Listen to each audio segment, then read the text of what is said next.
कोल्हापूर दक्षिण विधानसभा मतदारसंघातील मोरेवाडी इथल्या एका केंद्रात 123 बोगस मतदान झाल्याचा आरोप महाडिक गटाच्या कार्यकर्त्यांनी केलाय।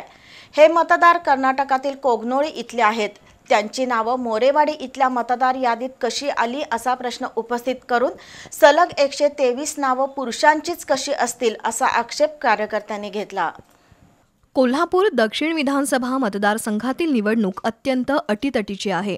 मोरेवाडी इथल्या एका केंद्रात 123 जणांनी बोगस मतदान केल्याचं महाडिक गटाच्या कार्यकर्त्यांचं म्हणणं आहे।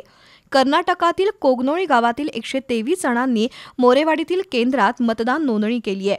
त्या 123 जणांची नावं मतदार यादीत एका क्रमानं आहेत।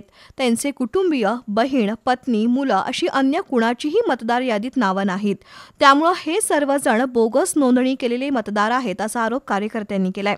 याबाबत निवडणूक अधिकाऱ्यांकडे तक्रार करण्यात आली, पण ओळखपत्र असल्यामुळे त्यांना मतदानापासून वंचित ठेवता येणार नाही असं अधिकाऱ्यांनी सांगितलं। प्रामाणिकपणे आमच्या साहेबांना, अमोल महाडिक साहेबांना आम्ही भगव्यासाठी लढून त्यांना विजयी करण्याचा प्रयत्न करत आहे।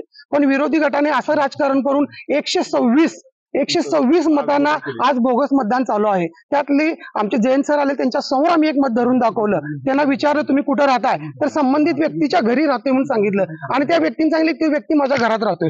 त्याला सध्या मराठीही बोलता येत नव्हतं। तो मतदार इथला कसा झाला मोरेवाडी गावामधला? दरम्यान विश्वास सदाशिव पाटील या नागरिकाचं मतदान मोरेवाडी इथल्या केंद्रावर आहे, पण ज्यावेळी ते मतदानासाठी गेले त्यावेळी त्यांच्या नावावर अन्य कुणीतरी मतदान केलं होतं, त्यामुळे ते संतप्त झाले। अखेर तिथल्या नोडल अधिकाऱ्यांनी त्यांचं बॅलेट पेपरवर मतदान करून घेतलं। मोरेवाडीमध्ये आता मतदान करण्यासाठी मी आलो होतो इथं, पण अगोदरच माझ्या नावावर मतदान झालं होतं। हे कुणी केलं काय समजलं नाही आणि तिने आता काय केलं, निवडणूक अधिकाऱ्याने माझा बॅलेट पेपर घेऊन त्यावर शिक्का मारून तिने सील करून ते पाठवणार एवढं सांगितलं मला आणि बाहेर काढलं आणि हातावर माझी शाई लावली, पण मी बटन हे दाबूच शकलो नाही। या प्रकाराबाबत नोडल अधिकाऱ्यांना विचारलं असता त्यांनी जिल्हाधिकारी आणि निवडणूक निर्णय अधिकारी याबाबत निर्णय घेतील असा खुलासा केला। तसंच मोरेवाडीतील 123 बोगस मतदानाबाबत विचारलं असता यादीत नावं असलेल्यांना मतदानापासून वंचित ठेवता येणार नाही असं स्पष्टीकरण दिलंय। विश्वास सदाशिव पाटील यांच्या नावावरती ऑलरेडी एकाने मतदान करून दिलेले होते, पण त्यांचा मतदानाचा हक्क कोणत्याही प्रकारे हिरावून न घेता त्यांना आपण प्रदत्त मतपत्रिका म्हणजे स्वतंत्र बॅलेट पेपर देऊन त्यांचं स्वतंत्र मतदान आपण करून घेतलेलं आहे।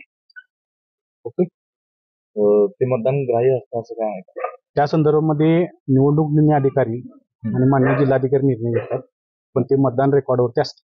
आमदार सतेज पाटील यांनी परराज्यातील मतदारांची नावं कोल्हापूर दक्षिण मतदारसंघाच्या यादीत घुसडल्याचा आरोप महाडिक गटाकडून करण्यात आलाय।